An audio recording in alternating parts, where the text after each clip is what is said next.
Isang mapagpalang umaga sa ating lahat, mga kapatid ko kay Kristo. Mula sa Basuldra Morning Devotion, isang kagalakan na muli tayo ay makapagbulay-bulay sa salita ng Panginoon sa magandang umaga. 10 minutong pagbubulay-bulay ng mga salita ng Panginoon upang papurihan at sambahin ang ating Panginoong Hesukristo.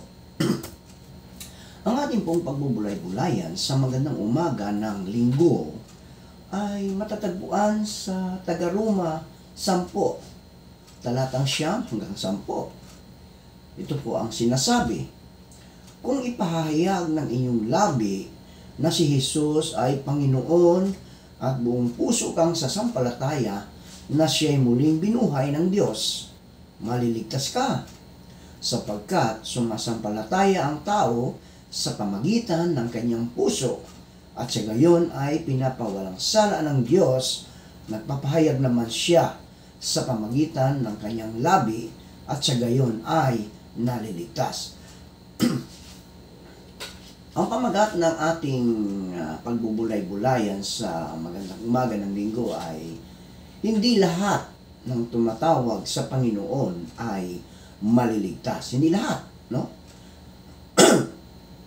Maraming mga Kristiyano ang nag-iisip, minsan iniligtas.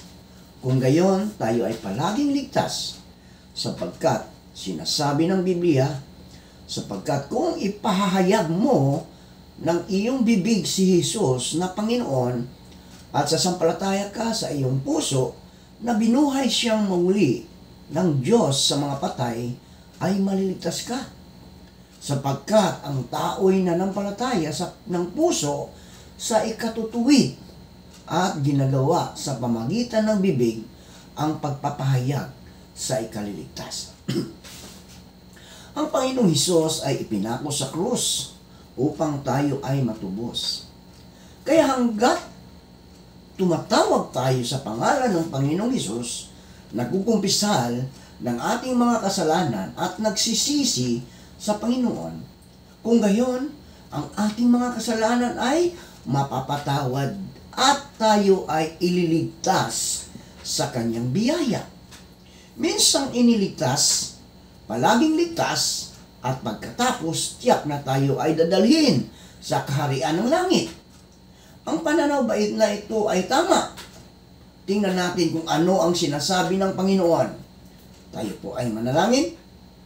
Ama naming Diyos na mapagmahal, Ikaw ay napako sa krus dahil sa aming mga kasalanan.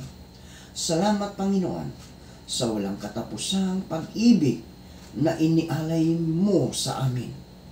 Aming inilalapit sa iyo ang aming mga kapatid sa pananampalataya na nangangailangan ng kagalingan dahil sa mga karamdaman. Naway abutin mo sila at ibalik mo ang kanilang malakas na nawala dahil sa mga karamdaman at ito'y pagalingin mo.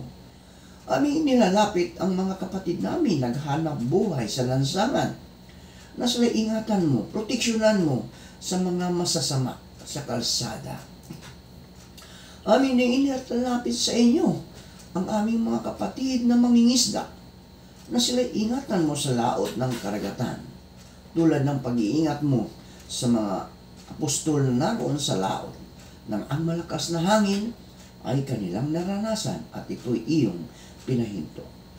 Amin ding itinaas ang aming mga kapatid na magsasaka, na sila ay iyong ingatan sa kanilang pagsaka, pagtatanim ng palay, pagtatanim ng gulay at prutas at iba pa, upang ang bawat tao ay magkaroon ng pagkain sa kanilang mga hapag.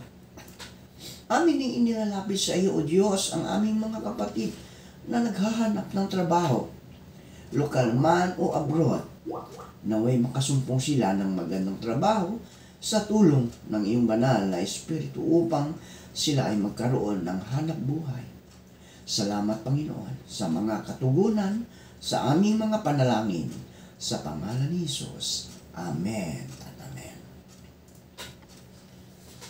Sabi ng Panginoong Hesus, hindi ang bawat nagsasabi sa akin Panginoon ay papasok sa kaharian ng langit.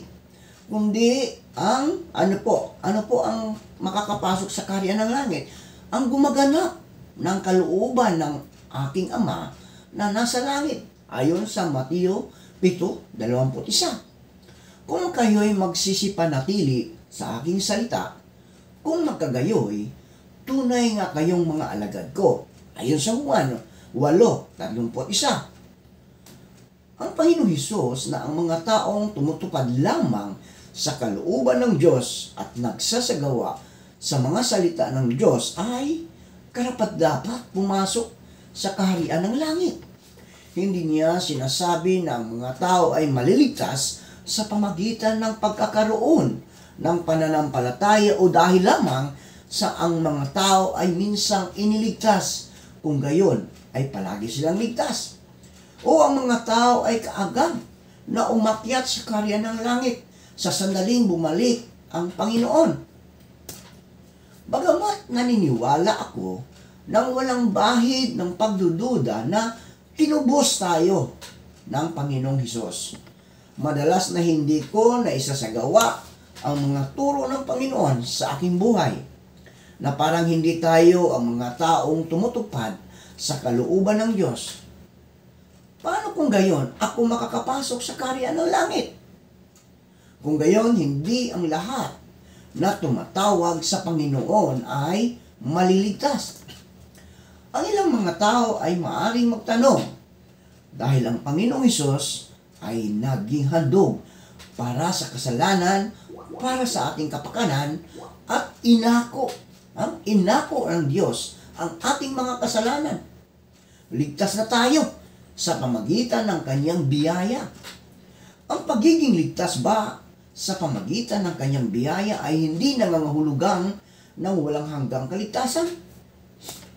Kagaya ng nalalaman nating lahat, sinasabi sa Kabanata 2, talatang 32 sa Aklat ni Joel, sinumang tumawag sa pangalan ni Hesus ay maliligtas. Sa mga unang araw na iyon, ipinahayag ng Diyos na si Hesus ang kanyang mga kautusan at inutusan ang mga tao ng Israel na sundin ang mga ito. Ang mga tao ay naniniwala na hanggat pinamamalagi nila ang mga kautusan ay hindi sila hahatulan. Kung gayon, sila ay maliligtas. Ngunit, nang magwakas ang kapanahunan ng kautusan, sapagkat ang sangkatauhan ay lalo pang mas pinasama ni Satanas. Hindi mapanatili ng mga tao sa Israel ang mga kautusan, at mas lalo pa silang nakagawa ng mga kasalanan. Hindi na sila makagawa ng pananghandog para sa kasalanan na makakasapat upang bayaran ang kanilang mga kasalanan.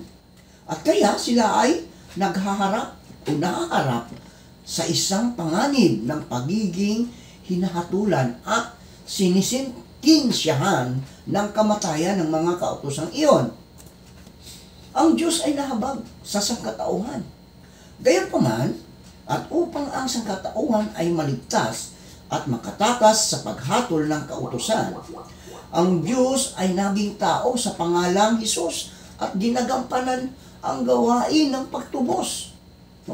Ipinako sa krus bilang isang tao na walang kasalanan at malayang tinubos tayong mga tao sa mga kautusan.